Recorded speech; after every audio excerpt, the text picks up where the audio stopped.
going to tell you the story about the time I made an audience member in one of my shows bleed. What? Yeah, and to preface this, I want to make sure that you know that I am not a fighter. Should I be afraid right now? I mean, maybe. I don't have backup right now.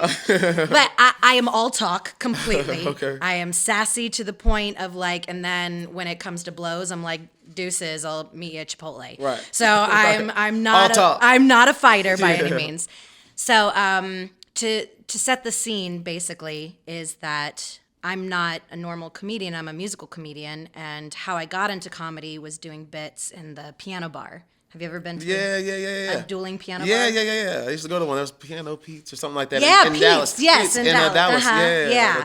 I love that place. It's a great bar. Yeah, a lot of action. It's upbeat, Yes, and if you've been there, you know it can get rowdy. People are drinking, they stand up, they're singing along. Yeah. Yes. So I was actually, before I got my full-time gig here in Las Vegas at New York, at the bar at Times Square, I was on a piano bar circuit. Just like the comedy club circuit, there's a piano bar circuit that likes to hire out-of-town piano players, so it's different for the repeat customers. Gotcha. So I was in Oklahoma City, and this was about 7 years ago. And to explain piano bar is that we're kind of setting an environment where people are drinking, singing, dancing, having a really good time, just kind of like forgetting what's outside the doors, right? And I play a type of character, and it's mostly because I'm the only female on stage 90% of the time. Wow. There's only about 100 females in the world that do dueling pianos. Wow. So when people come into the bar and they're like, oh my gosh, there's a girl, I kind of play on that. And I play like the sassy, bitchy, angry redhead. Right. And, and I also do a lot of like men humor because I'm the token girl on the stage. Things like my partner will introduce me and he'll be like, oh, there's a girl on stage. I'm like, yes, girls can do things now. It's a very exciting time for us. We've come a long way since period tense. And it's like, oh, you don't know what period tense are? Well, in the early 1800s, men would put women in tents during their cycle because they were afraid of catching it. What? Men are so stupid. But hey, we have rights now, so good for us. Right. And so needless to say, I don't get hit on very often by men because it's either one, they're turned off by the fact that I'm, fucking with them the entire time, or it's, they're legit scared of me. Yeah, which either way, I'm cool. Right. I'm cool with because I'm not there to get laid. I'm there to work, Sure. But women do tend to hit on me pretty often, mostly politely. Wow. And, and I am completely flattered every time it happens because I'm like, oh, women are beautiful. I love them. And they're hitting. But how do you know that they're hitting on you? Because it's like women are always usually, hey, I like your shoes. Does it really just come off like, oh? No. It's pretty obvious. Oh, okay. Women, most of the time, I can't speak for everyone, but when I have been hit on by women, it's been very obvious. Gotcha. And so I explained to them, I'm straight. I'm sorry. I would if I could. I really would. I would. Oh, I think my life would be so much easier. But tempting. So either way, I don't get hit on by men, but I do get approached by drunk people, just in general, because of the environment that I myself have created. So I take the responsibility. I do. I get it. It's me. Yeah. So I get people coming up to the stage, and I kind of, if you want to relate it to hecklers in a comedy show, we don't get vocal hecklers because our music kind of covers that. Gotcha. We get people storming the stage and heckling us that way. Like trying to sing with you? No, not necessarily. Dancing, Gotcha. coming up and wanting to talk to us about what we just said and stuff like that. Wow. And again, they're drunk. So not most of these people would not do this normally. So I'm in Oklahoma. The party is crazy. This night in particular was very weird because I had already a couple people like wanting to mess with me. One guy came up, he tried to sit next to me, and anytime people try to come touch me, I shut it off. And I try to do it comically, you know. This was before COVID. You were like, oh, yes. back up. This was 7 years ago. Got you, I know. right. I wish now with the Perfect pandemic, excuse. it's like, get the fuck out of here. There's a pandemic. Right. You know? You know better. Right. That's actually a lot easier to deal with now. Right. This was definitely pre-pandemic. Sure. And then I had a girl come up to me and hug me from behind and grab my boobs. Whoa. You know, and girls think that they can do that, Right. and it's like, nah, you're still an Right. asshole. Right. Sorry. Right. And I try to diffuse it comically, so I don't, because remember, we're still Right. in the middle of a show. Right. I don't want to like completely knock down everything. Right. So it was a weird night. For some reason, multiple people had already been like messing with me. So it was around midnight, so people had been there for hours drinking and having a good time. And I got the request for I Kissed a Girl by Katy Perry. I kissed a girl and I liked it. Yeah, you know. Yeah. So I'm singing the song, and this woman comes up and starts dancing behind me. And I don't notice her yet. Gotcha. But I see it on my partner's face, and he's like, and I'm like, okay. And she's not doing anything wrong, so I'm not gonna like, you know, tell her to sit down or anything. Because you're still playing and you're going at this point. Gotcha. I'm leading the room at this Yeah, moment. you're in Everybody's focusing on me, and I'm trying to run a show. Right. And so I get to the point where I sing, us girls are so magical, soft skin, red lips, so kissable. It could not have been planned better. Because this woman at that moment puts one hand on my shoulder, the other hand grabs my face, turns me, and kisses me on the mouth. What? Okay?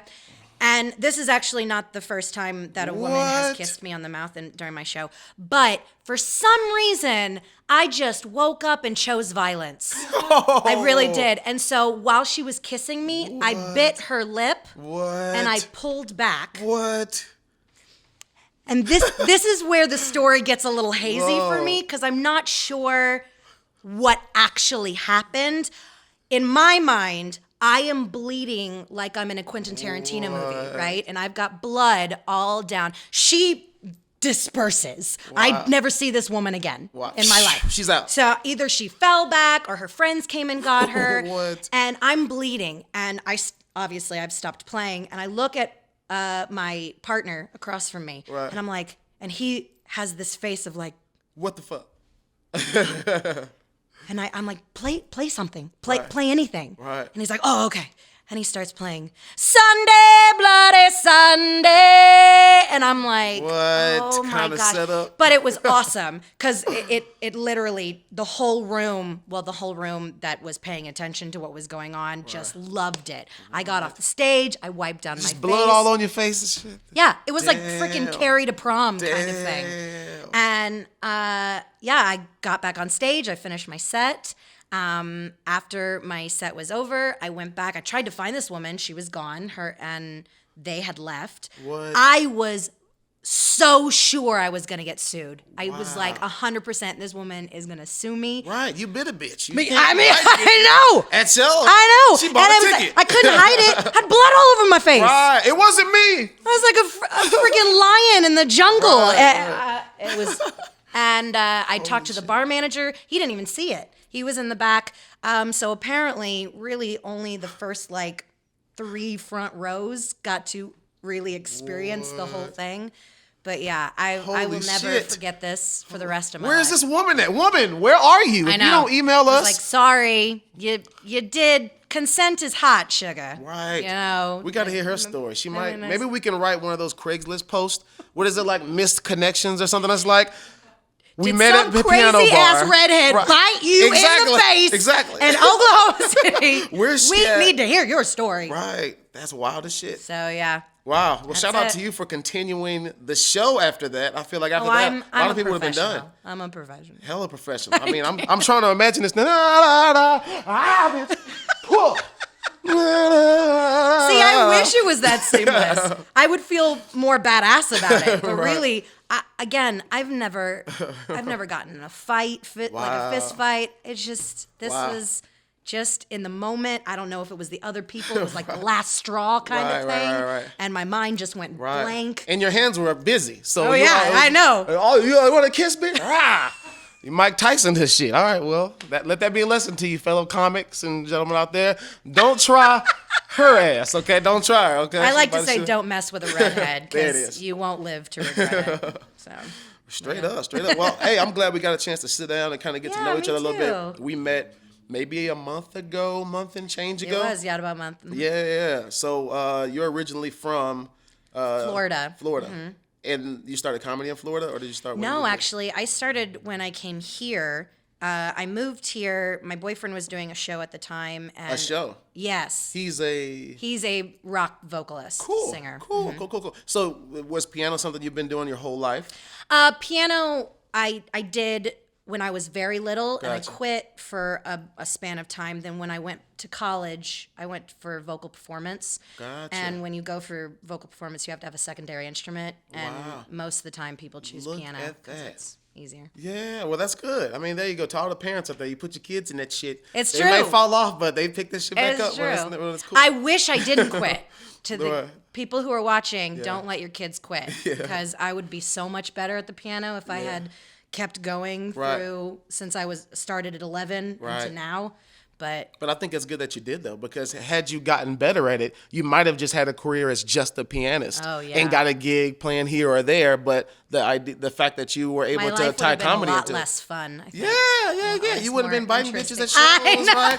They're not doing that at the Carnegie Hall. Nobody's getting bit in the fucking mouth out there. Probably not. Right? Probably not. Their stories are not as good as yours. So you got back on the piano, and immediately did you go piano when I'm going to do piano bar, or was it I think I want to do comedy and I'm good at the piano? How did those two things meet, or did you start off just karaokeing or at a bar itself, a piano Well, when bar I itself? graduated college, I got Florida? Yes. Cool. I got into musical theater. I moved to Orlando. I lived in Orlando for about 10 years before I moved here to Vegas. Gotcha. And so I got in the theme parks. I was the Bride of Frankenstein in the Beetlejuice show. Get out of town. Yeah. Okay, and I did Grinchmas. I was Martha May in Grinchmas. Singing? Yeah. Wow, singing. cool. Oh, it was awesome. I loved it. Seems like a great place to work, a good environment, Yes, good team. yes. Cool. Theme parks were fun. Yeah. But it was. I was very interested in making a name for myself, and in theme parks you really can't because you're playing a character. Yeah, you got all so you these don't really characters do that. and walking around. How you gonna be Yeah. the light when there's so much going on there? Exactly. So I started auditioning for musical theater tours, and I got on this tour called The D Word. Have you ever heard of Menopause the Musical? I don't think so. Yeah, it's about menopause. So I think I got it. Yeah, I think I got it. and it's comical. It's for women, and so the writer of that show, it's here in Vegas. But she wrote a new show, and we took it on tour for a couple years. Nice. And that's how. And that was your first time going on the road and doing these tours. Wow, yeah, nice. yeah. It was awesome, and met some great people and girls that I performed with, and still long life friends. It was an amazing experience. And you're just doing vocals there. Yes, this is still just vocals. Gotcha. So in the span of this tour, I had a vocal injury. And I got scar tissue on my left vocal cord. And basically it was because I sang while on strep throat. That's what the doctors say. The scar tissue is not curable. So it drastically affected my voice. I used to have this really big chest up to like a B flat. Wow. And now I'm healthy now, but it was devastating at the time because I thought my career was over. Wow. I had laser surgery to laser down my vocal cord to be even with my right one. It still vibrates slower, so I still have this like break in my voice that I'll never get rid of unless, someone invents a cure for scar tissue, Sure. which is possible. Somebody's watching the video right now. Yeah. Got it. How Got are it. you? Heal me. Wow. So this is like that ball player who's off to success but tears his ATL and It's ACL. 100% that. And now he's like, oh shit, my career. 100%. I need. It was devastating. Gotcha. I thought it was over for me. So I left musical theater mostly because I couldn't maintain. Musical theater is very difficult singing material, and you need very healthy bodies, very healthy vocal cords to do it. So I kind of figured that part of my life was over. And that's when I got into piano bar. I actually auditioned for Howl at the Moon in Orlando on iDrive. They were looking for female players. And I was like, yeah, I know my circle of fifths. I know a couple of chords. I could probably, put this together. So I did. I got in, I got the gig, and I started working. And I remember watching these guys, my partners who were training me at the moment. They were hilarious. Yeah. And if you've ever been to like a legit dueling bar, it's 80% comedy. Right. And because we're trying to keep an audience for 4 or 5 hours at a time. So we write our own bits. We do these things called call downs, where if you're celebrating a birthday, we like bring them up on stage and make fun of them and stuff like that. And they're all like 90% original comedy bits, depending on the player. Nice. So I started writing my own, and that's how I got into comedy songwriting. Nice. My first one that I ever wrote was "Vibrators Are a Girl's Best Friend" instead of "Diamonds." That's catchy. It That's is. catchy, yeah. Yeah, parodies work really well in the Nice, piano bar. Nice. So I started doing that, and I remember one day the guy that was training me at Howl at the Moon, he was like, "Sarah, you're funny. Yeah. You should do that." Wow. And ever since then, Wow. I've been really focusing on writing comedy bits. And again, all of my stuff is musical. And I now been doing it for about 5 years. I probably have like 50 songs. Holy smokes. Which is crazy to me. That's a few albums right there. Yeah, and TikTok just kind of like pushed that even more. I've heard you had some pretty good success on TikTok. Yes. How did that all come about? Did you just Well, the get to rock pandemic. it? Yeah. I lost my job. Yeah. And I was like, oh shit, what do I do? Right. So I just got on TikTok, and I wrote a new bit for TikTok every day, probably for over a year. Wow. And that's where most of my material has come from. I've seen what people have connected to, what they like, and it just kind of took off. Holy snap. I'm at 1.5 million followers. What? It's crazy. Wow. It's insane. Wow. Yeah. What was that moment like when you got to that mill? Was kind of like, holy shit, it's happening. It was insane. Yeah. I've been trying to do social media for over 10 years, trying to get like noticed and stuff. Right. And in literally 6 months on TikTok, it just happened. And I'm like, how? What is this? You guys like me? I've been trying to get you to like me for years. Right. So I don't know. Probably something about the app is extremely organic. Sure.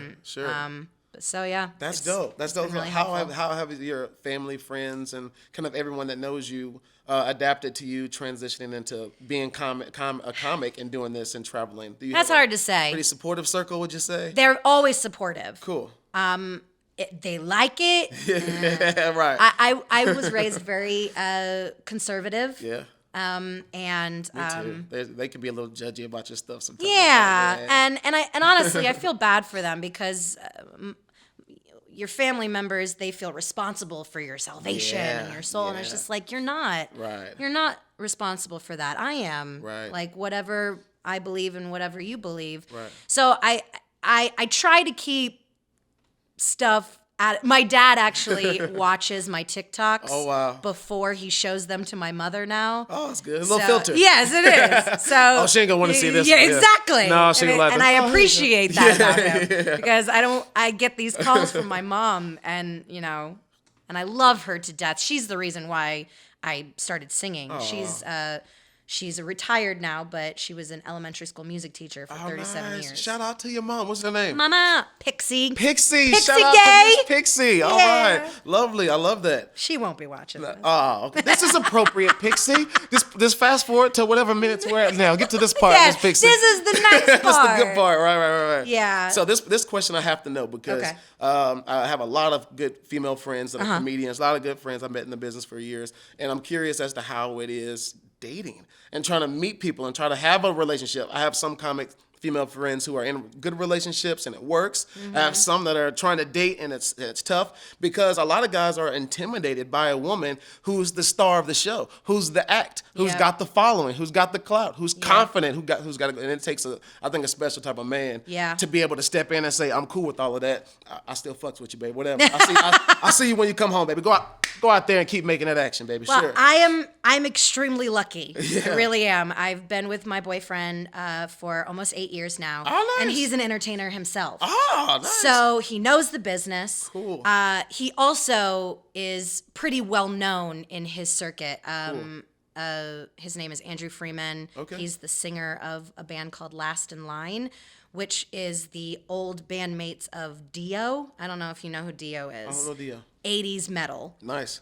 So, and my boyfriend toured with, now I can't remember, what are they called?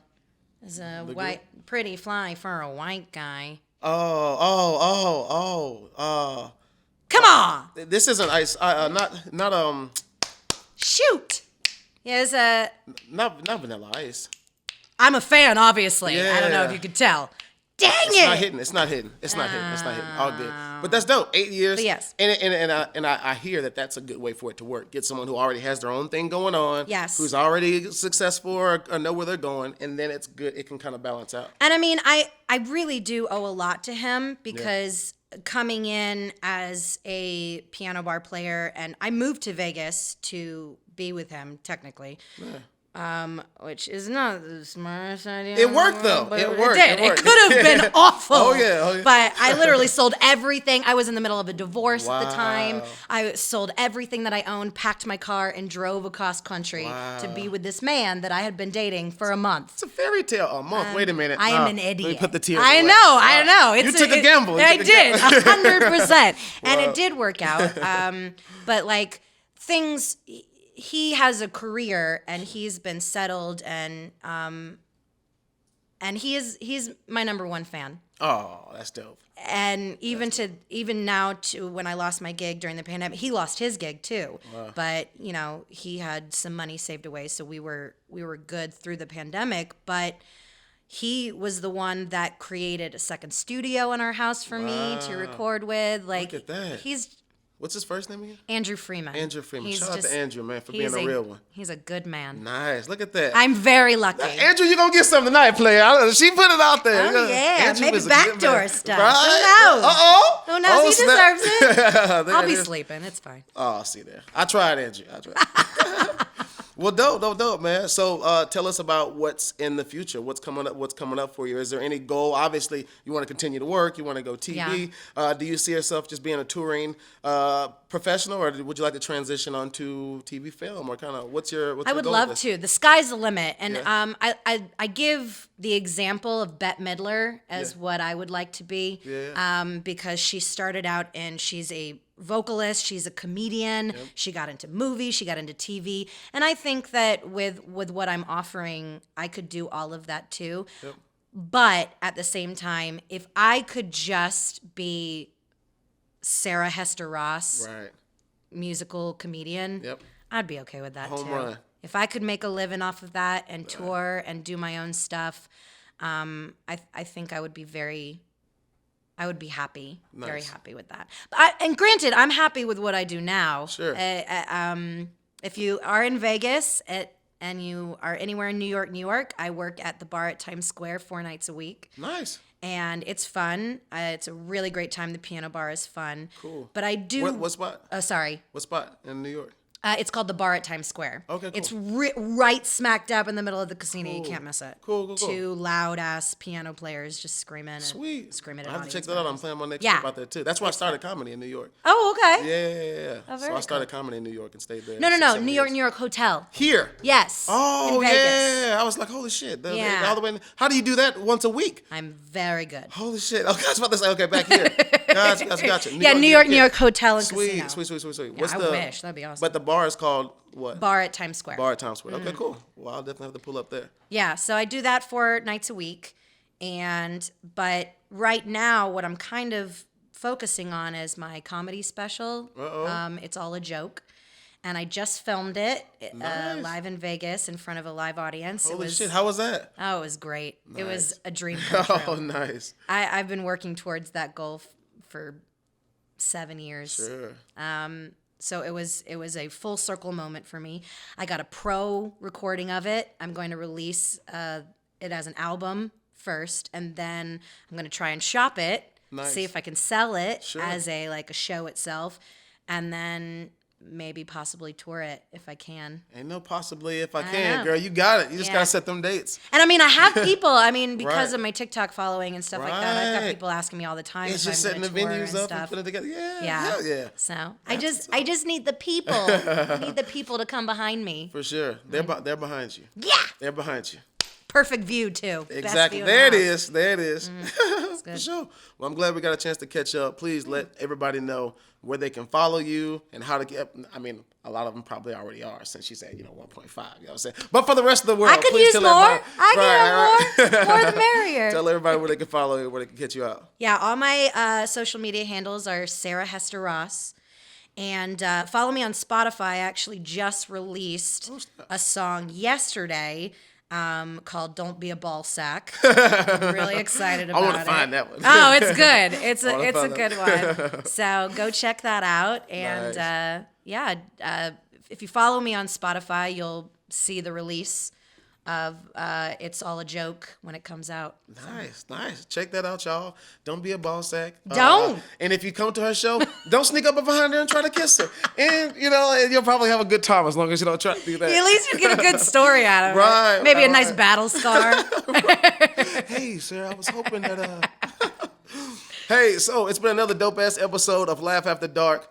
Do tell with Laugh After Dark. I've been your boy, Charlie Wilson TV. Y'all make some noise for Sarah Hester Ross. Thanks so Cheers. much for coming. Cheers to you, girl. Thank you. Right on the whiskey tip. Time. Good shit. We'll see y'all next time. Did you like that? Come on, man. That was a good-ass episode, man. Look, I don't want you to miss out on the next one. Take a quick minute. Hit the subscribe button down below. That way you can get a notification. And you don't want to miss out? You don't want to miss out? I'm looking out for you. I'll see you guys on the next episode.